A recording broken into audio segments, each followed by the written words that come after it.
Allah seperti ini ilmu sufi. Tapi banyak yang nuduh-nuduh, yang bawa ini kita nggak perlu tinggi-tinggi, kita cukup syariat dulu. Masa ilmu mengingat Allah tinggi, mengingat anak tidak tinggi? Hati kita bisa mengingat selain Allah, bisa mengingat. Tapi kenapa mengingat Allah tinggi? Nah ini cerita bohong, cerita bohong.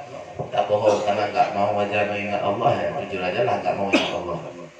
Istri kita susah dilupakan, anak kita susah dilupakan. Semakin jauh kita dengan anak, semakin kuat kita ingat. Kalau di rumah kita manggil anak 2 kali, 3 kali sehari. Kami sudah 3 kali nggak melihat anak, ini udah stres. Anak terus saja di pikiran. Tapi ingat guru terus saja memerintahkan. Silakan jalan-jalan, perintah guru. Allah terus saja terlihat di pikiran. Ini untuk Rabbimu, ini untuk akhiratmu, ini untuk agamamu. Berdakwahlah. Bermacam perasaan datang dalam batin. Lalu yang mana kita tinggalkan? Pilih dakwah kembali untuk lihat anak, atau tinggalkan dakwah kembali dulu, lupakan guru? Tidak. Patuhi guru dulu, ingat Allah dulu, temukan jamaahmu, sampaikan dakwahmu dengan anakmu, pasti tidak akan berpisah. Maka sampailah ke sini. Ini karena mengingat guru. Kata Abuya, Walid sudah banyak diberi senjata, peluru-pelurunya udah banyak, tapi nggak bertempur nampaknya. Kalau duduk di hadapan Abuya kurang senang Abuya. Ada orang yang duduk di hadapan Abuya senang. Tukang kerja, tukang gotong mungkin Abuya senang. Tapi kalau guru-guru sering di depan Abuya tidak senang nampaknya Abuya. Karena tidak berjihad. Ini kata Abuya selalu yang pulang pergi, guru-guru ini duduk dia. Maka saya caslah pikiran, ini harus berangkat. Kemana? Pokoknya kemana-mana. Coba telepon.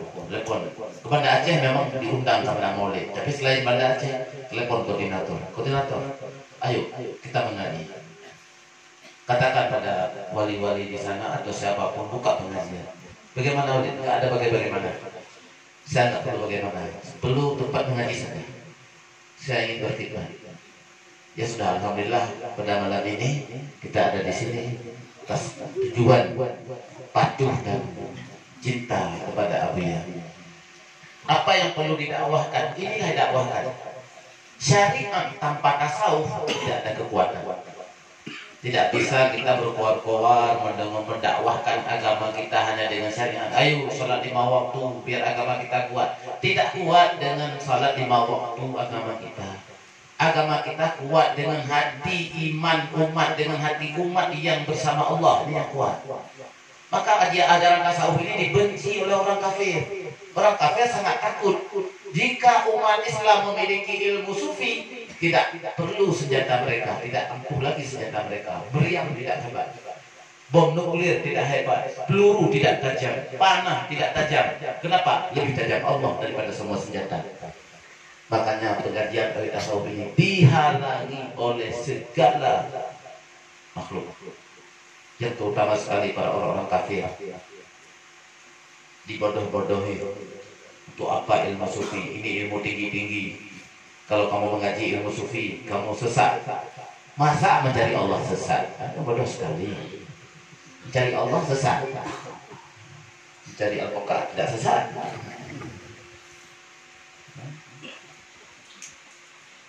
Jadi tujuan daripada ilmu sufi ini memperkuatkan akidah kita, karena kita berakidah dengan akidah Ahlussunnah. Akidah Ahlussunnah ini adalah memahami akaid-akaid seperti wujud kita, baqa, khulafatullah, wadis, qiyamul binafsi, wadaniyah, kudra, ilmu, hayya, sama, sampai mutakalimah. Itu akidah. Yang mustahil 20, yang harus 1. Wajib pada Nabi 4, mustahil 4, harus 1. Ini 50 akaid. Mengamalkan akaid ini bagaimana? Inilah dengan tasawuf. Dengan tasawuf, dengan ilmu sufi. Karena mengamalkan hal yang zahir harus dengan yang batin. Kalau batin kita sudah terisi dengan kasih sayang Allah, dengan sifat Allah, maka batin kita akan kuat. Kalau orang sudah ada cahaya kebesaran Allah dalam hatinya, maka apapun dia berani melakukan. apapun berani dia lakukan kalau Allah sudah ada dalam batinnya. Ini disebut dengan tasawuf dan disebut juga dengan tarekat.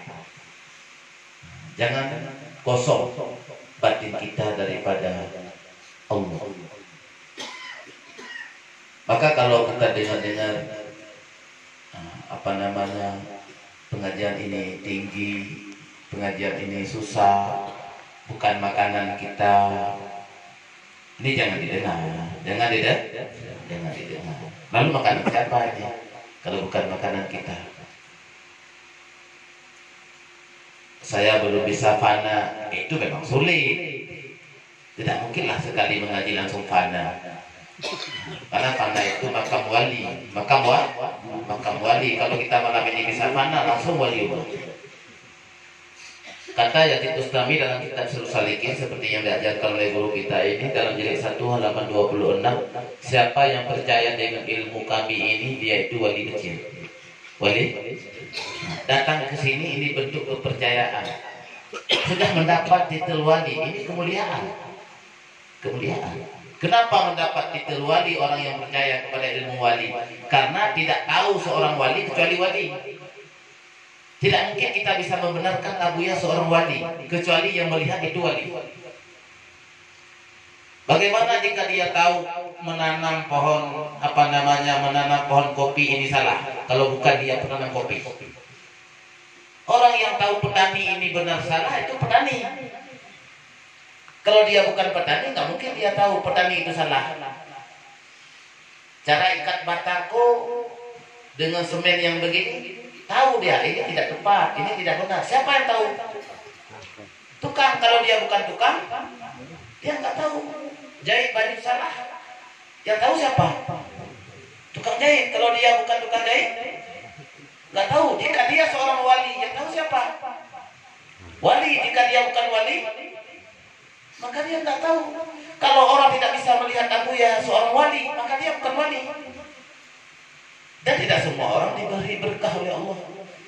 Maka sudah ada dalam kelompok ini, sudah bersyukurlah kepada Allah. Kita sudah dibuka mata hati untuk melihat seorang wali.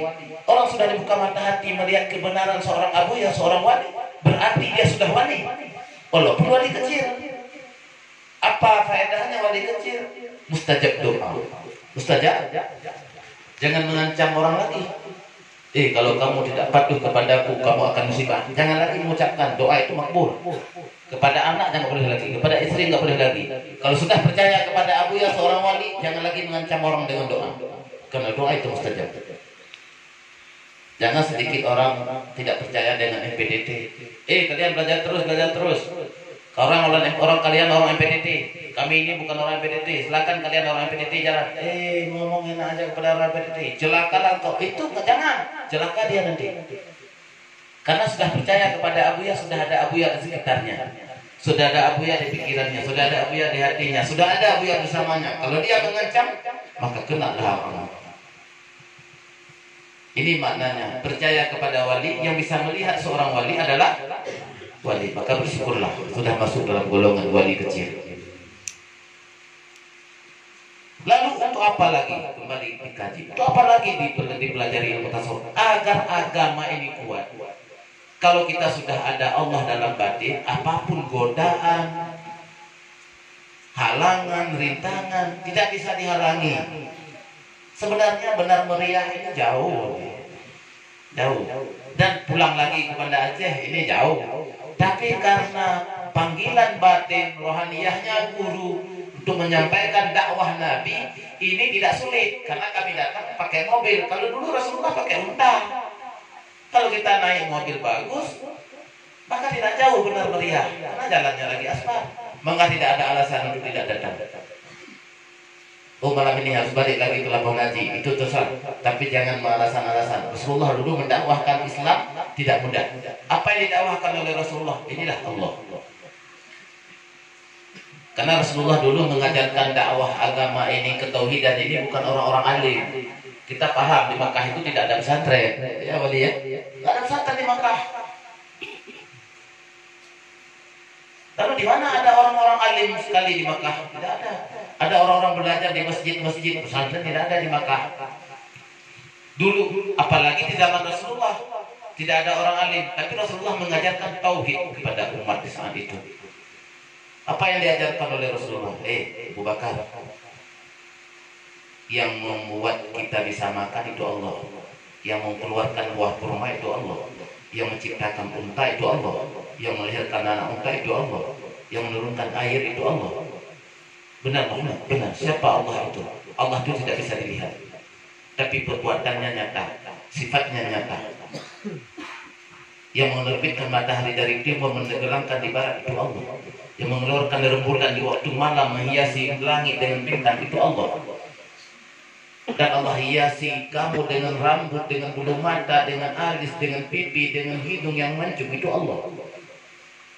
Orang Arab mudah menerima, karena dalam diri mereka tidak ada ilmu yang lain kecuali yang didengar oleh Rasulullah pada Rasulullah. Maka dia membenarkan agama dengan sangat dahsyat. Mereka rela mengorbankan apa saja untuk agamanya, karena batinnya kosong pada saat itu. Tapi didakwahkan oleh Abu Ya sekarang ilmu ketauhidan susah, karena orang dalam batin sudah banyak ilmu, apalagi yang alim-alim lebih susah. Maka kita yang punya ilmu, pernah mondok di pesantren, kalau berhadapan dengan ilmu tasawuf ini, simpan dulu ilmu kita. Simpan dulu ilmu kita untuk mencari ilmu Abu Ya. Jangan lagi bertanya-tanya, entah benar nih, jangan-jangan ini enggak benar. Enggak mungkin enggak benar. Jangan pakai jangan-jangan. Kalau ada seorang atau satu dua orang di antara kita yang mengaji di pondok, ragu kepada ilmu Abu Ya, hentikan keraguan. Hentikan keraguan. Karena Abu Ya itu anak seorang waliullah. Ayahanda Abu Ya adalah seorang wali yang dikenal bukan cuma di Aceh, tapi di internasional, di dunia luar. Di Makkah, di Yaman, di Turki, di Irak, dikenal Abu Ya, seorang waliullah. Lalu Abu Ya kita lahir dari seorang waliullah, semenjak dalam sulbi ayah beliau sudah berzikir.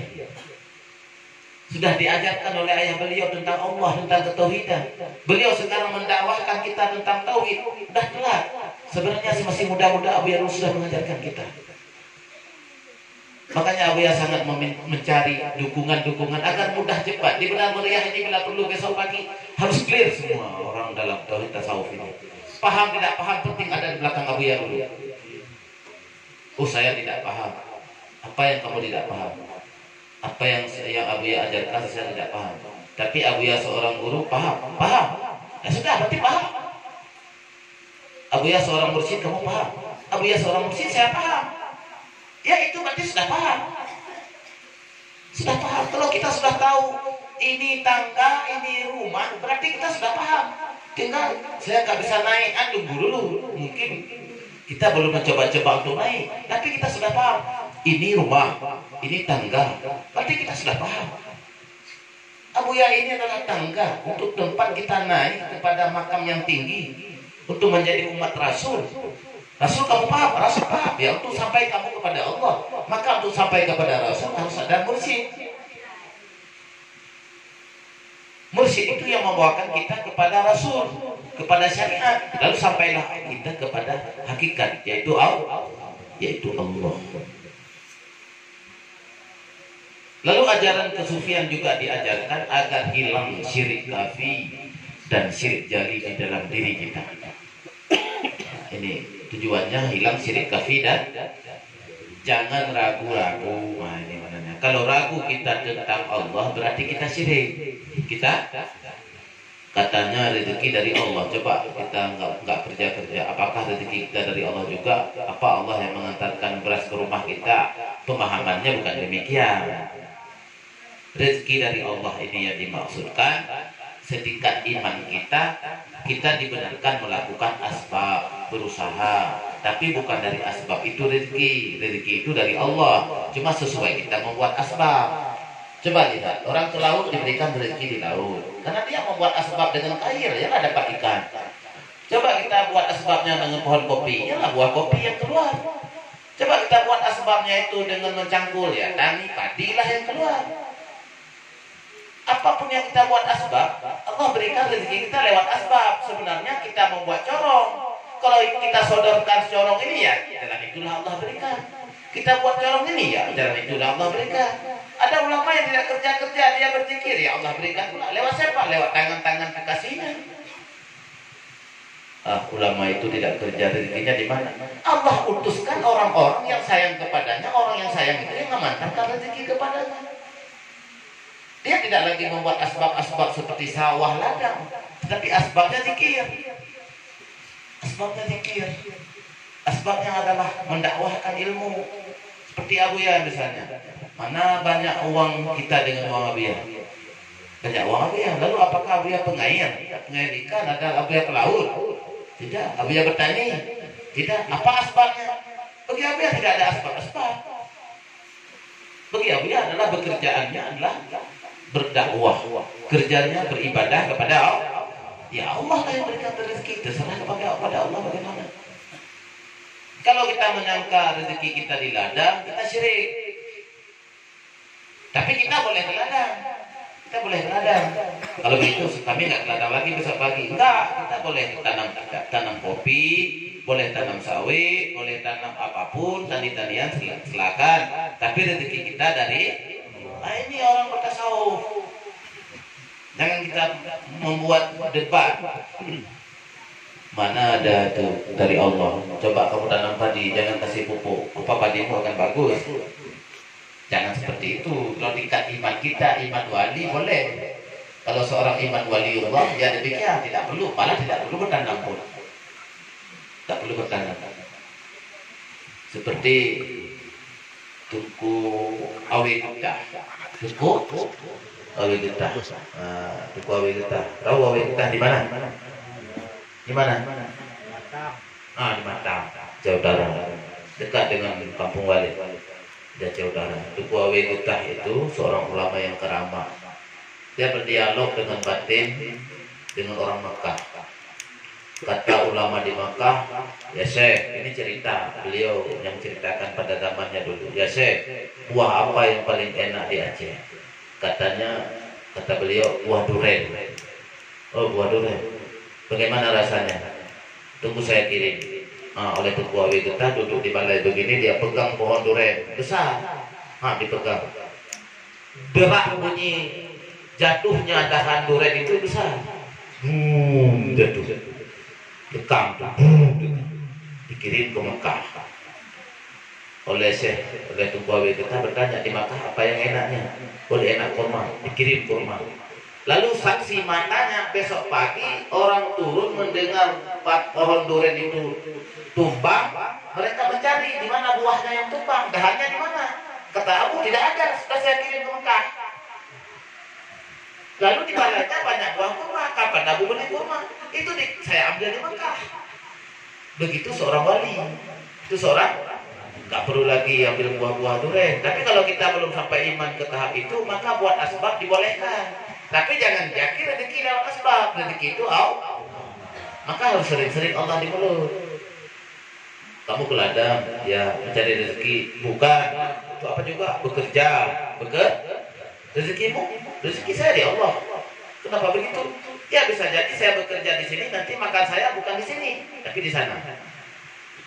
Saya mau pulang makan di rumah, nyatanya sudah ada kawan yang makan di warung. Ya sudah, saya makan di warung. Berarti rezeki saya bukan di rumah, rezeki saya di warung.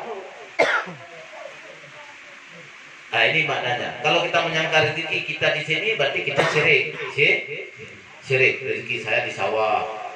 Itu jangan seperti itu. Orang yang bertasawuf rezeki kita pada Allah. Yang menghidupkan kita Allah. Walaupun kita berusaha, silakan saja, itu hal-hal yang dibolehkan.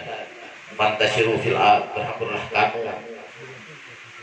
Ini tauhid tasawuf ini adalah tujuannya untuk menghilangkan syirik kafi dan syirik jali. Jangan ada syirik di dalam batin kita. Dan tujuan tauhid tasawuf ini untuk sahnya ibadah. Untuk sahnya ibadah, agar ibadah kita sah. Kalau tidak, ibadah kita ini tidak ada arah tujuan yang benar. Setelah kita takbir, waktu kita sholat, mulut kita membaca Fatihah, hati kita jalan kemana-mana, ke rumah, ke mobil, ke kebun, ke sawah, bukan kepada Allah, bukan kepada Allah. Lalu di mana di mana akhlak kita dengan Allah. Saya rasa jangankan seperti itu dengan Allah, dengan istri saja kita nggak benar seperti itu. Kita duduk di hadapan istri lalu telepon perempuan lain, bagaimana rasanya? Gimana ibu-ibu? Kalau ada suami ibu-ibu duduk di hadapan ibu-ibu, bilang ibu-ibu cantik, bilang ibu-ibu manis, lalu di depannya ada HP, dia telepon perempuan lain, gimana rasanya? Hah? Sakit. Begitu juga kita.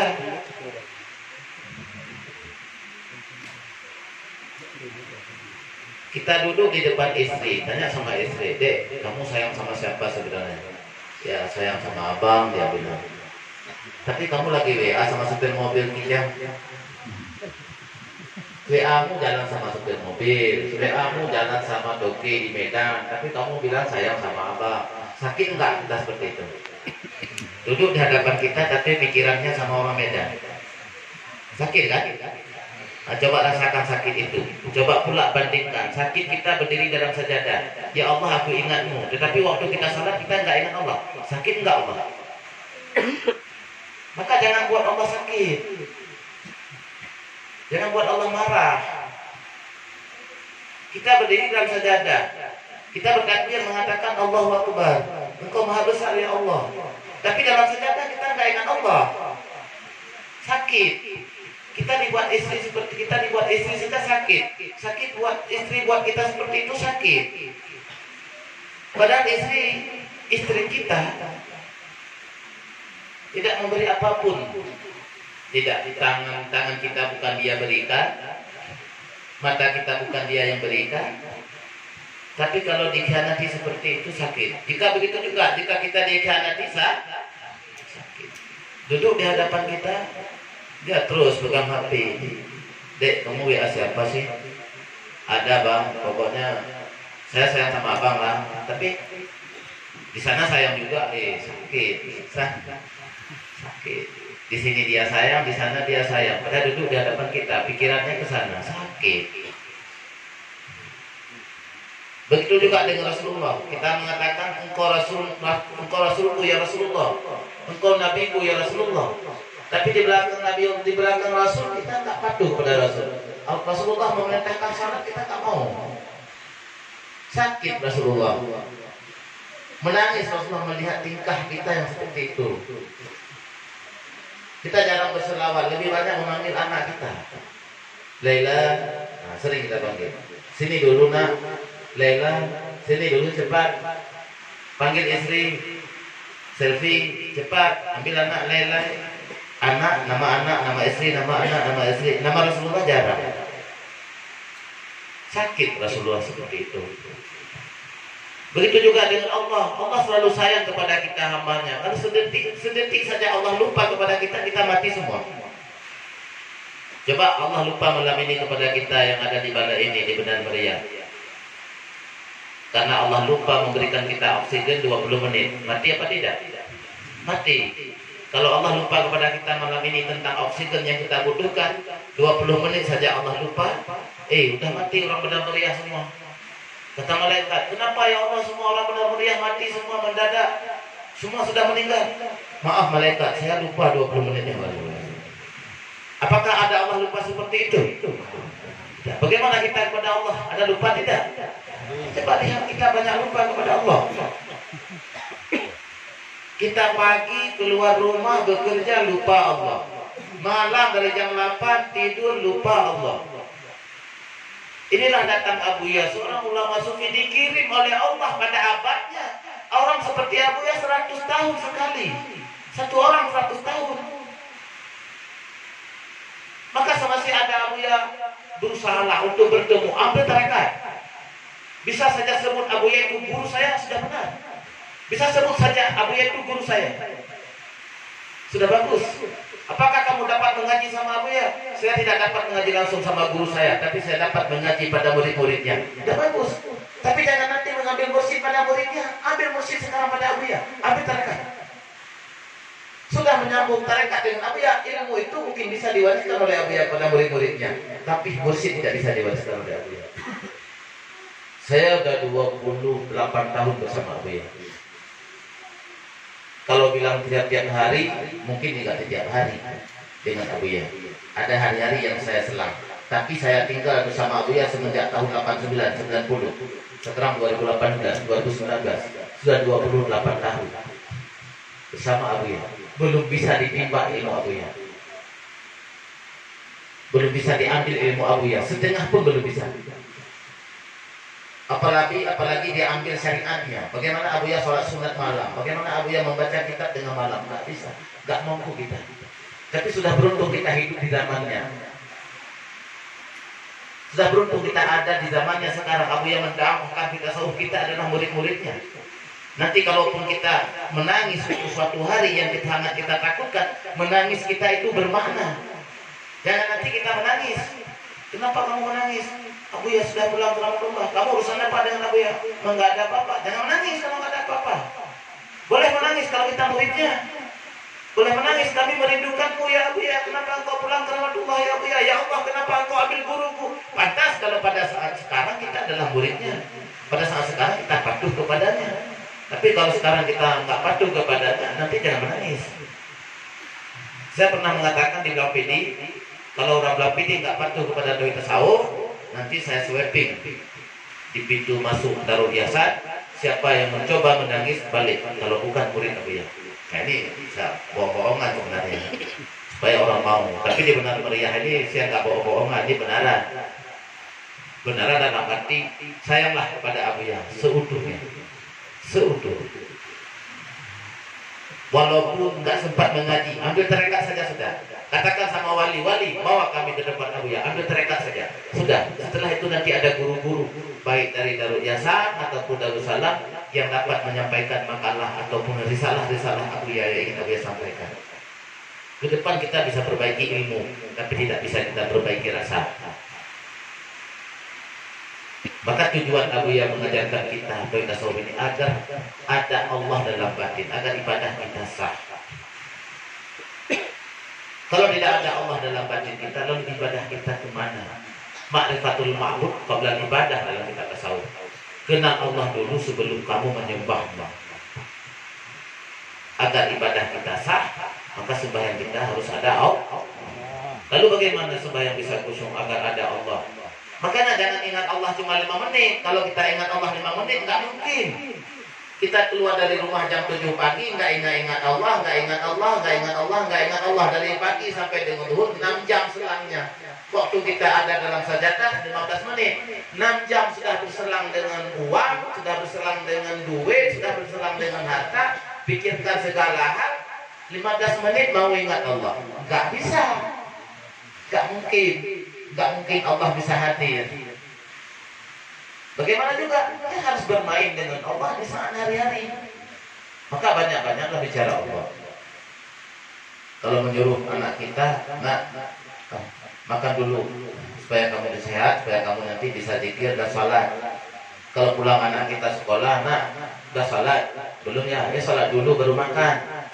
Bangunkan anak kita waktu subuh, nak, cepat-cepat bangun salat dulu, ingat Allah. Mau makan bilang, nak, baca bismillah dulu.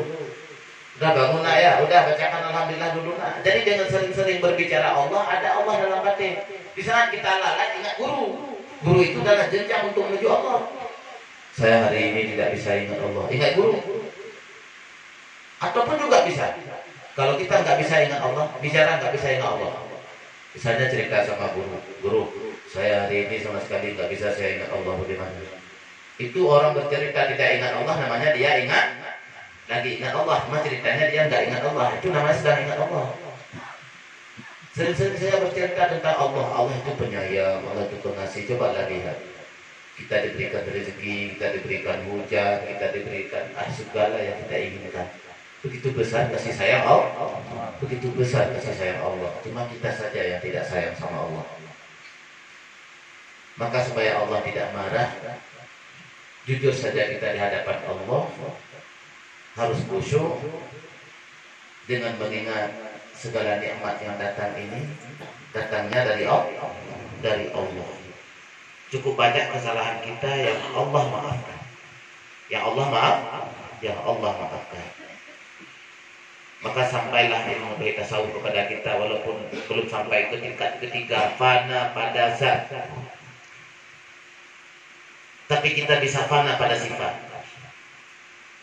Bagaimana untuk mendapatkan Allah dengan syuhud misalnya? Ini syuhud ini bahasa Arab. Syuhud itu sebenarnya melihat dengan mata hati. Melihat dengan mata hati kita sudah bisa melakukan dari dulu. Waktu kita muda-muda melihat anak apa namanya? Ya, anak gadis orang di persimpangan jalan, udah sampai kita ke rumah belum hilang. Sampai malam nggak hilang juga. Mau tidur ingat dia lagi. Mau makan nggak dia lagi. Kenapa anak seorang gadis yang cantik nggak bisa kita lupakan? Terus ada dalam batin kita. Itu dinamakan dengan nazar, dinamakan dengan syuhud. Syuhud. Terus saja nampak dia. Sekarang kita tukar, jangan dia lagi yang nampak, tapi yang nampak Allah. Maka orang sufi mengatakan, undur ma fi kaunin, innahu haqqun fihi. Perhatikan olehmu apa yang ada pada alam ini. Sesungguhnya Allah ada di sana. Undur ma fi kaunin, innahu haqqun fihi. Perhatikan olehmu pada alam di sekitarmu, karena kaunen ini adalah alam. Kalau bahasa Arabia, tisom akwan lemah Tuhan, tisom akwan lemah Rabbi, tisom akwan lemah Tuhan, tisom akwan lemah Rabbi. Itu bahasa Aceh. Kalau bahasa Indonesianya, tisom akwan, kalau sudah hilang akwan, alam ini sudah hilang, maka lahirlah Allah.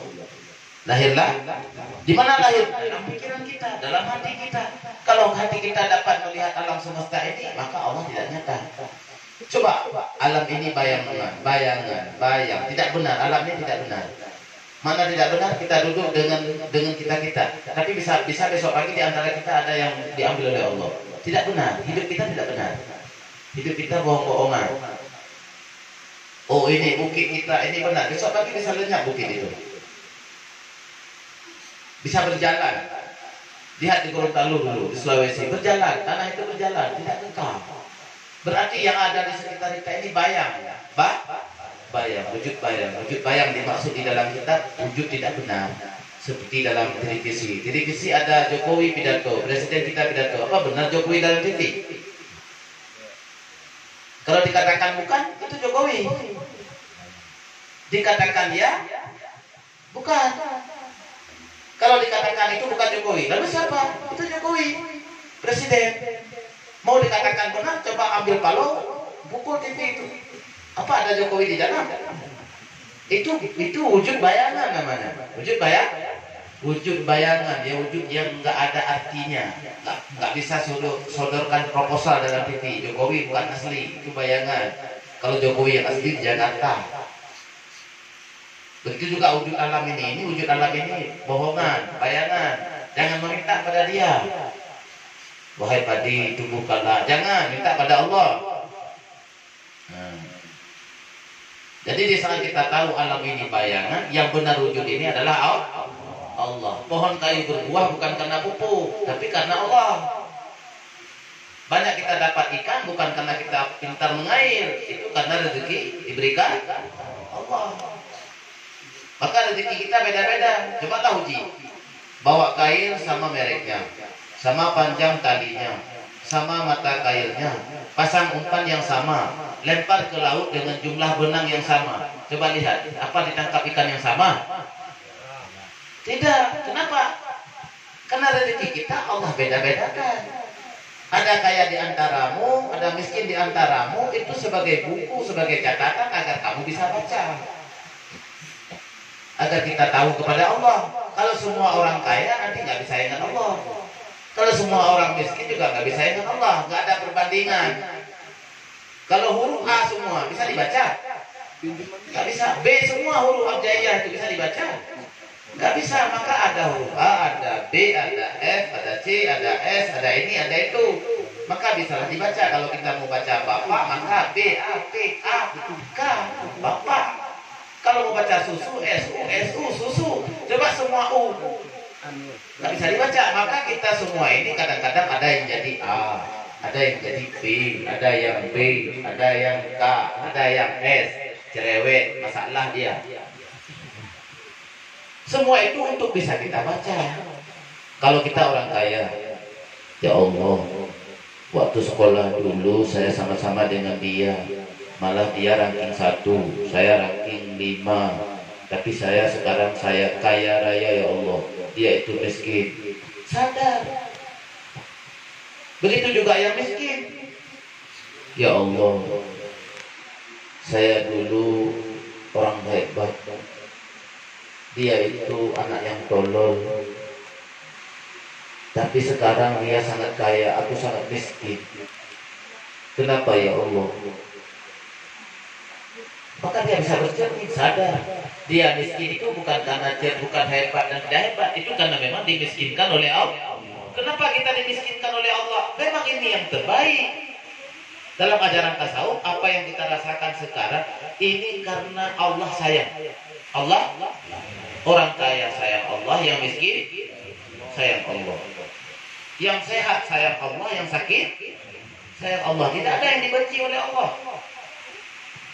Kita tidak dibenci oleh Allah karena Allah itu mampu membuat kita kaya semua. Tidak miskin Allah kalau membuat orang benar meriah ini memiliki mobil Alfa 1,6 miliar semua. Setiap rumah orang benar meriah ini pakai mobil Alfa 1,2, 1,5, 1 atau 2M per rumah. Apa kalau seperti itu Allah miskin? Tidak. Kenapa Allah tidak berikan? Kalau Allah berikan kepada kita semua, mungkin kita sombong, mungkin kita nggak mengaji, mungkin kita nggak jadi anak murid Abu Ya.